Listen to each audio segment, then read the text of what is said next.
Hello મિત્રો, good morning ને જય શ્રી કૃષ્ણ। આજે છે શીતળા સાતમ।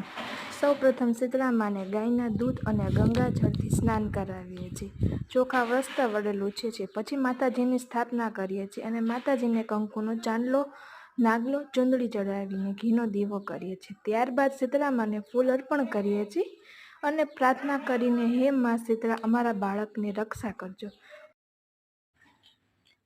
પછી કુલેરનો પ્રસાદ ધરાવીને માં શીતળા માને ચખાડીએ છીએ। અમારો વિડીયો ગમ્યો હોય તો ચેનલને લાઈક કરો, શેર કરો અને સબસ્ક્રાઈબ કરો। જય માં શીતળા। અમે જો આ રીતના છે ને શીતળા સાતમ ઉજવીએ છીએ, તમે કઈ રીતના ઉજવો છો તે અમને કમેન્ટ કરીને જણાવો। મળીશું નેક્સ્ટ વિડીયોમાં।